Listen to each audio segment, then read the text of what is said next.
أعوذ بالله من الشيطان الرجيم بسم الله الرحمن الرحيم قد سمع الله قول التي تجادلك في زوجها وتشتكي إلى الله والله يسمع تحاوركما إن الله سميع بصير صدق الله العظيم۔ کلام مقدس قرآن مجید کا 28واں پارہ ہے، اور اس 28ویں پارے کے شروع میں اللہ تعالیٰ زہار کے متعلق مکمل تفصیل سے بیان فرماتے ہیں۔ زہار کا کفارہ کیا ہے، یہ مکمل اللہ تعالیٰ تفصیل سے ذکر فرماتے ہیں۔ زہار کہتے کس کو ہے؟ زہار کہتے ہیں کہ خاوند اپنی بیوی کو یہ کہے، اور یہ کہنے سے بیوی خاوند پر حرام ہو جاتی ہے۔ کیا کہے؟ خاوند بیوی کو کہے کہ تو مجھ پر میری ماں کی طرح حرام ہے، تو مجھ پر میری ماں کی طرح محترم ہے، محرم ہے، بالکل میری ماں کی طرح یا میری بہن کی طرح، تو اس کو زہار کہتے ہیں۔ اب یہ جب بندہ کہہ دیتا ہے تو وہ بیوی اس کے لیے بیوی نہیں رہتی، حرام ہو جاتا ہے اس کا وہ نکاح کا رشتہ، اس میں یہ زہار رکاوٹ آ جاتا ہے۔ اور پھر اللہ تعالیٰ فرماتے ہیں ثم يعودون لما قالوا فتحرير رقبة من قبل ان يتماسا، اگر تم دوبارہ اپنی بیوی سے وہی تعلق، نکاح کا وہ رشتہ دوبارہ قائم کرنا چاہتے ہو تو اس کے لیے پھر ایک شرط ہے، وہ یہ ہے کہ اس کا تمہیں یہ جو تم نے کام کیا ہے اس کا کفارہ دینا پڑے گا۔ کفارہ کیا ہے؟ ایک غلام آزاد کرنا، ایک غلام آزاد کرو۔ ذالکم توعظون بہ واللہ بما تعملون خبیر، اللہ تعالیٰ تمہارے عملوں سے باخبر ہے۔ فمن لم یجد فصیام شہرین متتابعین، اور اگر تمہارے پاس غلام آزاد کرنے کی طاقت نہیں ہے، یا آج کے دور میں ہم یوں کہیں کہ غلامی کا دور ہی نہیں ہے، تو اللہ تعالیٰ فرماتے ہیں کہ فصیام شہرین متتابعین، پھر 2 مہینے کے مسلسل روزے رکھے گا تو کفارہ ہوگا، اس گناہ کی معافی ہوگی۔ وہ غلط کیا، اپنی بیویوں کو ایسے کہنا یہ بالکل غلط ہے۔ اگر کسی نے کہا ہے تو اس کو پھر ایک غلام آزاد کرے، یا پھر 2 مہینے کے مسلسل روزے رکھے تو پھر اس گناہ کی معافی ہوگی۔ یا پھر تیسری بات اللہ فرماتے ہیں فَمَن لَمْ يَسْتَطِعْ فَإِطْعَامُ 60 مِسْكِينًا، اللہ فرماتے ہیں اگر تم روزے بھی نہیں رکھ سکتے تو پھر آخری عمل یہ لازمی کرنا پڑے گا کہ 60 غریبوں کو کھانا کھلاؤ، 60 مسکینوں کو، غریبوں کو کھانا کھلا دو اللہ کی رضا کے لیے، تو وہ تمہارا جو گناہ، جو تمہاری غلطی ہے وہ تمہیں معاف کر دی جائے گی، اور تمہارا نکاح ویسے ہی پہلے کی طرح برقرار اور قائم ہو جائے گا، وہ بیوی تمہارے لیے حلال ہوگی۔ تو اس کو کہتے ہیں زہار، بیوی کو ماں اور بہن کہنا، اور اس عقیدے اور نظریے اور سوچ کے ساتھ کہنا کہ تو میرے لیے محترم ہے، میرے لیے میں تیرا محرم ہوں، تو محرم کے رشتے میں آ گئی ہے، تو میرے لیے حرام ہے، تو اس کو زہار کہتے ہیں، اور اس کا یہ کفارہ ہے۔ تو بہرحال ایسے الفاظ سے گریز کرنا چاہیے، اگر کبھی کیا بیٹھے ہیں تو اس کا کفارہ ادا کریں تاکہ وہ گناہ نامہ اعمال سے ختم ہو سکے۔ اور اسی بارے میں اللہ تعالیٰ آگے چلتے ہوئے فرماتے ہیں کہ ما آتاکم الرسول فخذوہ وما نہاکم عنہ فانتہوا واتقوا اللہ ان اللہ شدید العقاب۔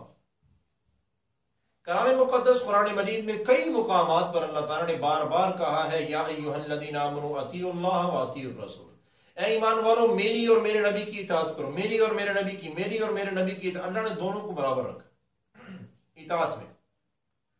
اور یہاں پر اللہ تعالیٰ مزید وضاحت سے بیان فرماتے ہیں کہ ما آتاکم الرسول فخذوہ وما نہاکم عنہ فانتہوا، دیکھو میرا پیارا نبی جس کام کے کرنے کا تمہیں حکم دے اسی میں تمہاری بھلائی ہے، وہ کام کرو، اور جس کام سے میرا پیارا نبی تمہیں روک دے صلی اللہ علیہ وسلم اس کام سے رک جاؤ، واتقوا اللہ، اللہ سے ڈرو، ان اللہ شدید العقاب، یاد رکھو یقیناً اللہ کا عذاب بڑا سخت ہے، اللہ کا عذاب۔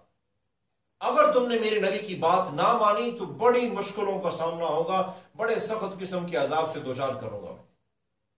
تو بھائیو یہ کہنا کہ یہ تو قرآن کی بات ہے، یہ تو لازمی مانی، یہ تو فرض ہے، اور یہ تو اللہ کے رسول کی حدیث ہے مانو تو بھی ٹھیک ہے نا، نہیں، جو نبی کائنات صلی اللہ علیہ وسلم نے کہہ دیا کہ حرام ہے وہ حرام ہے، ایسے ہی جیسے قرآن میں اللہ نے کہا حرام ہے ایسے ہی وہ 100% حرام ہے۔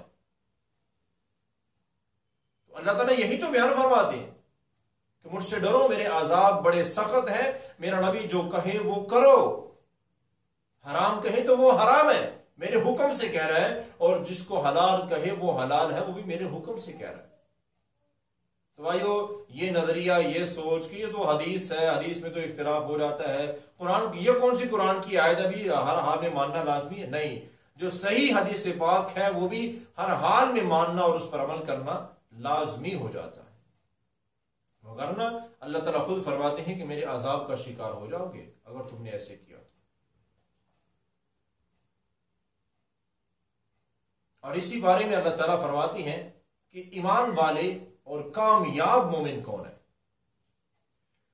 اللہ تعالیٰ ان کی ایک علامت خصلت بیان فرماتے ہیں، اور کوشش یہ بیان کرنے کا مقصد یہی اللہ ہمیں بتا رہے ہیں کہ یہ علامت، یہ خصلت، یہ عادت تم بھی اپناؤ، کامیاب ہو جاؤ۔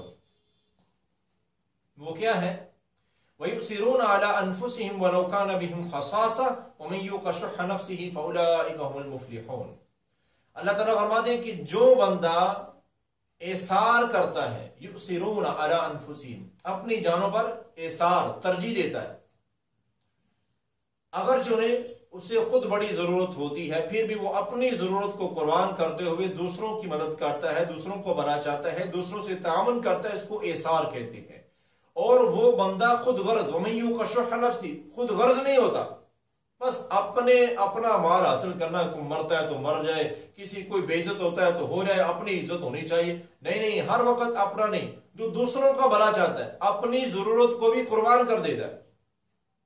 صحابہ کرام میں بے شمار ایسے واقعات کہ صحابی رسول سارے دن کی بھوک ہے، شام کو کھانا سامنے ہے اور کھانا کھانے لگے ہیں کہ باہر دروازے پر کسی نے دستک دی، آواز دی اور کہا کہ میں بھوکا ہوں، مجھے بھوک ہے، مجھے کھانا چاہیے، وہی کھانا جو اس کے علاوہ گھر میں کھانا بھی نہیں ہے، صرف وہی کھانا تھا جو خود کھانا تھا اپنی بھوک مٹانے کے لیے، اور یہی سوچا کہ ہو سکتا ہے مجھے تو آج کی بھوک ہے، یہ جو بیچارہ ہاتھ پھیلانے پہ، دروازوں پہ آ کر مانگنے پہ مجبور ہوا ہے، پتہ نہیں بیچارے کو کتنے دنوں کی بھوک ہے، کب سے کھانا کھایا اس نے، اپنا کھانا اس کو، بھوک خود کو بھی ہے۔ وَيُؤْثِرُونَ عَلَىٰ أَنفُسِهِمْ وَلَوْ كَانَ بِهِمْ خَصَاصَةٌ، اللہ فرماتے ہیں کہ خود بڑی ضرورت ہونے کے باوجود بھی اپنی ضرورتوں کو دوسروں کے لیے قربان کر دیتے ہیں۔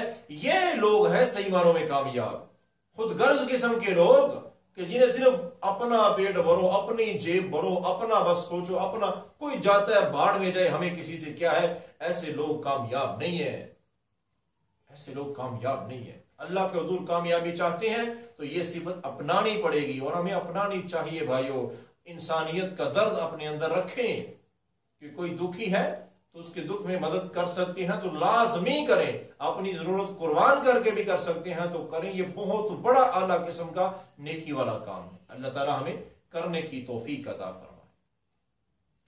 اور اسی 28 بارے میں اللہ رب العزت فرماتی ہیں کہ یا ایھا الذین آمنوا اذا نودی للصلاۃ من یوم الجمعۃ فاسعوا الی ذکر اللہ وذروا البیع، اے ایمان والو جب جمعے کا دن ہو۔ اب یہ اللہ نے پوری سورت ایک نازل کی جس کا نام ہے سورت جمعہ، اور یہاں پہ اللہ تعالیٰ فرضی بات کر رہے ہیں، حکم فرض کہ اے ایمان والو جب جمعے کی اذان ہو تو تم پر کاروبار کرنا حرام ہے، چھوڑ دو، اللہ کو حکم ہے چھوڑ دو، اگر پھر بھی کوئی کرے گا تو وہ حرام کمائی ہے، حرام کر رہا ہے 100%، ذرہ برابر بھی نہیں کہ کچھ علماء کہتے ہیں جائز ہے، کچھ کہتے ہیں ناجائز ہے، کسی مسلک میں کوئی ایسی بات نہیں ہے، واضح قرآن کے الفاظ ہیں وَذَرُوا الْبَيْعَ، چھوڑ دو، اگر پھر بھی تم تجارت، کاروبار، کوئی بھی کام کرو گے تو وہ تم حرام کام کر رہے ہو، اللہ کی نافرمانی میں ہو۔ اللہ کا حکم کیا ہے؟ مسجد میں ہونا ضروری ہے۔ اب تو دیکھتے رہتے ہیں، اب گھڑی ہر ایک کے پاس ہے، موبائل پہ ٹائم ہو، دیکھتے رہتے ہیں۔ ابھی تو خطبہ شروع ہے، نماز ہونے میں ابھی تو گھنٹہ پڑا ہوا ہے، مثال کے طور پہ 1:30 بجے 2 بجے نماز ہے تو ابھی تو 1 بجے ہے، ابھی تو 1 گھنٹہ پڑا ہوا نا، نماز پڑھنی، نماز کے وقت چلے جائیں گے۔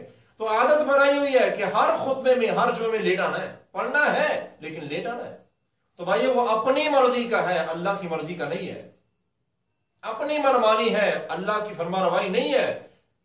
تو یہ تو ایسے ہی ہے، بالکل واضح طور پہ ایسے ہی کہ جیسے اللہ کہے کہ بندے چل جمعے کا وقت ہے اور بندہ کہ نہیں جانا ہے، یعنی کہ میں نہیں جانا، اللہ تیری بات کی پرواہ کیوں نہیں ہے؟ تو اللہ کو بڑا غصہ آتا ہے ایسے بندے، یہ تو جب قیامت کو اللہ حساب لیں گے نا اور کہیں گے کہ تجھے میں نے کہا تھا چل اور تو نے کہا تھا نہیں جانا ہے، اپنی مرضی، گھر میں بیٹھا ہوا تھا، کاروبار میں، دکان میں، جہاں کہیں بھی، پرواہ نہیں تجھے میرے حکم کی، بتا تو ہوتا کون ہے میری نافرمانی کرنے والا، میری بات کو ٹھکرانے والا تو ہے کون؟ تو پھر کیا جواب ہوگا؟ اس لیے بھائیو جمعے کا دن ہو تو خصوصی طور پر یہ وقت اللہ کے لیے لازمی وقف کر دیں. یہ وقت اللہ کا ہے، ہمارا ہے ہی نہیں، ہمارا وہ ہے جو اللہ نے پورے 7 دن ہمیں دے رکھے تھے. یہ 1 گھنٹہ، یہ جمعے کا وقت، یہ خطبے کا وقت، یہ خطبے کے بعد نماز کا، یہ اللہ کا ہے، یہ ہمارا نہیں ہے. بس یہی تصور کر لو. اور ہے بھی ایسے ہی، اللہ یہی کہہ رہے ہیں کہ اگر تم اس وقت میں بھی اگر تم کو کاروبار کرو گے تو وہ تمہارا حرام لکھا جائے گا، چاہے وہ جائز طریقے سے تم کمائی کر رہے ہو لیکن وہ حرام ہے. اس وقت میں تو کاروبار کرنا ہی حرام ہے، چاہے وہ کوئی بھی ہو. اللہ تعالیٰ ہمیں عمل کی توفیق عطا فرمائے. اور اس سے آگے چلتے ہوئے اللہ تعالیٰ سورہ منافقون کے آخر میں فرماتے ہیں کہ وَأَنفِقُوا مِمَّا رَزَقْنَاكُم مِّن قَبْلِ أَن يَأْتِيَ أَحَدَكُمُ الْمَوْتُ. اللہ تعالیٰ فرماتے ہیں کہ دیکھو مال تمہارے لیے ایک فتنہ ہے، ایک آزمائش ہے. دنیا میں جب آتے ہو مال کسی کے پاس نہیں ہوتا ہے، بعد میں ملتا ہے. جب جائیں گے تب بھی کسی کے پاس نہیں ہوگا، یہاں رہ جائے گا. تو یہ یہاں کی آزمائش ہے. اللہ تعالیٰ فرماتے ہیں کہ دیکھو میری راہ میں، میری رضا کے لیے غریبوں پر، حقداروں پر خرچ کرو، زیادہ سے زیادہ خرچ کرو، تمہارا اسی میں بھلائی ہے، اسی میں فائدہ ہے. ورنہ اللہ کیا کہتے ہیں، ہوتا کیا ہے، مرنے والا انسان تو ہمیں نہیں نہ آگے بتا سکتا، لیکن اللہ کا یہ بے حد کرم ہے اور بہت زیادہ ہم سے پیار ہے کہ اللہ ہمیں بتا رہے ہیں کہ مرنے والے کی حالت کیا ہوتی ہے. اللہ فرماتے ہیں کہ جب کوئی مر رہا ہوتا نا تم میں سے، پھر کیا کہتے ہیں، فَيَقُولَ رَبِّ لَوْلَا أَخَّرْتَنِي إِلَىٰ أَجَلٍ قَرِيبٍ. یا اللہ میں محنت کرتا ہوں، تھوڑا سا وقت دے دو. جب موت سامنے آتی نا تو اللہ کہتے ہیں بندے کی یہ حالت ہوتی ہے، محنتیں کرتا ہے کہ یا اللہ تھوڑا سا وقت مرنے لگا ہوں، تھوڑا سا وقت. اللہ کہتے ہیں اب کیا کر رہا ہے، 20 30 40 50 60 70 80 سارا زندگی گزار کیا ہے، اب تھوڑے وقت کو اور کیا کرنا تو نے. فَأَصَّدَّقَ وَأَكُن مِّنَ الصَّالِحِينَ. یا اللہ میرے پاس مال ہے، مال سے سنا ہے بڑا اجر ملتا ہے صدقہ کرنے کا، تو میں صدقہ کرنے والا ہوں، میں صدقہ کرنا چاہتا ہوں، بڑا صدقہ کروں گا، نیک لوگوں میں شامل ہونا چاہتا ہوں. یہ آخری وقت میں خواہش ہوتی ہے. اور اللہ کیا فرماتے ہیں، وَلَن يُؤَخِّرَ اللَّهُ نَفْسًا إِذَا جَاءَ أَجَلُهَا.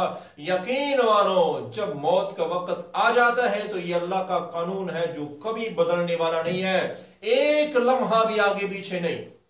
اور پھر آخر میں جو اللہ نے الفاظ کہے نا، وَاللَّهُ خَبِيرٌ بِمَا تَعْمَلُونَ. تمہارے اللہ کو سارا پتہ ہے، تمہارے اللہ کو تمہارے عملوں کا سارا پتہ ہے. ارے 20 30 40 50 60 70 سارا زندگی میں جو تو نہیں کر سکا، چند لمحوں میں کرنا چاہتا ہے. اب نہیں، تیرے پاس وقت تھا، سارا کچھ تیرے پاس تھا، تجھے دیا، سارا اختیار تیرے پاس تھا، جہاں چاہتا مال لگا سکتا تھا، جو چاہتا نیک عمل کر سکتا تھا، لیکن اب نہیں، اب بس ہو چکی ہے. تو بھائیو ہمارے پاس موت سے پہلے اب ہم زندہ ہیں، با اختیار ہے، جو چاہیں کر سکتے ہیں. زیادہ سے زیادہ نیک عمل کریں، زیادہ سے زیادہ نیک عمل کریں. یہ موقع دوبارہ نہیں ملنے والا ہے، مرنے والا کوئی واپس نہیں آنے والا ہے، کوئی نہیں آنے والا ہے. تو یہ آخری ہے، پہلا بھی ہے اور آخری موقع بھی ہے. یہ زندگی ہمارے پاس، اس سے فائدہ اٹھائیں، کہیں ایسا نہ ہو کہ ہمیشہ کے لیے پچھتاوا ہمارے پاس رہ جائے. اور اس بارے کے آخر میں اللہ تعالیٰ کا فرمان ہے کہ یا ایھا الذین آمنوا توبوا الی اللہ توبۃ نصوحا عسى ربکم ان یکفر عنکم سیئاتکم. اے ایمان والو، غلطیاں کوتاہیاں تم سے ہو جاتی ہیں، میں کہتا ہوں کہ سچی توبہ کر لو. اللہ کیا کہہ رہے ہیں ایمان والوں کو، اے ایمان والو سچی توبہ، توبۃ نصوحا، پکی توبہ کر لو. بھئی توبہ پہلے سمجھے کہ پکی توبہ ہوتی کیا ہے. 3 چیزوں کا نام پکی توبہ ہے. کسی بھی گناہ سے توبہ کرنی ہے نا تو 3 چیزوں کا نام ہے، 3 کاموں کا نام ہے پکی توبہ. توبہ کرتے ہوئے سب سے پہلے یہ کہ جو کام، جو گناہ ہم سے ہوا، ہم نے کیا ہے، اس پر شرمندگی کا اظہار کہ یا اللہ میں شرمندہ ہوں. شرمندگی میں آنسو بہا دیں، اللہ کو بڑا پیارا لگتا ہے بندہ. شرمندہ ہوں یا اللہ مجھ سے یہ ہو گیا، میں کر بیٹھا ہوں، میں شرمندہ ہوں. شرمندگی کا اظہار توبہ پر سب سے پہلی شرط ہے. دوسری بات کہ جو گناہ کیا ہے، جو ہو گیا ہے، شرمندہ ہو یا اللہ. دوسری بات مجھے اب معاف کر دے، شرمندہ ہو مجھے معاف کر دے. اور تیسری بات کہ یا اللہ اب میں وعدہ کرتا ہوں کہ یہ گناہ زندگی میں دوبارہ کبھی نہیں کروں گا. یہ 3 چیزیں ہیں تو پکی توبہ ہے.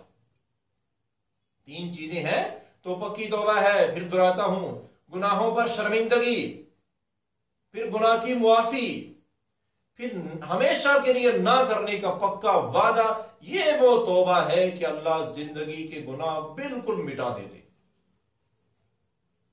اور توبۃ نصوحہ کی بڑی بڑی تفصیل لکھی گئی ہے کہ پکی توبہ کیسی پکی ہونی چاہیے۔ یہاں تک لکھا گیا کہ جیسے بھینس کے تھنوں سے نکلا ہوا دودھ واپس جانا ناممکن ہے، ایسے ہی بندہ توبہ کرے کہ توبہ کرنے کے بعد وہ گناہ زندگی میں ناممکن ہے کہ بندہ کرے۔ ایسی توبہ ہو، ایسا وعدہ ہو اللہ سے کہ یا اللہ بس جو کر بیٹھا شرمندہ ہوں، ایک بار معاف کر دے، دوبارہ کبھی نہیں کروں گا، کبھی نہیں کروں گا، تو مر جائے دوبارہ اس کام کی طرف نہ جائے۔ یہ ہے سچی توبہ جس کا اللہ ہمیں حکم دے رہے ہیں۔ تو بھائی ایسی توبہ کرو۔ اب تو رمضان کا بابرکت مہینہ ہے، ابھی بھی کچھ دن ہے یہ تو، اور توبہ کا دروازہ صرف رمضان میں نہیں ہے، رمضان کے بعد بھی ہے، ہر روز ہے، ہر وقت ہے، سو رات دن، اللہ نے کوئی وقت خاص نہیں کیا ہے۔ موت تک، جب تک موت نہیں آ جاتی تب تک توبہ کا دروازہ کھلا ہوا ہے۔ تو بھائی توبہ کرو، توبہ کرو تو پکی توبۃ نصوحہ، پکی توبہ کرو، ہمیشہ کے لیے توبہ کرو۔ اللہ سے دعا ہے اللہ تعالی ہمیں صحیح معنوں میں توبہ کرنے کی توفیق عطا فرمائے۔ وما علیہ الا البلاغ۔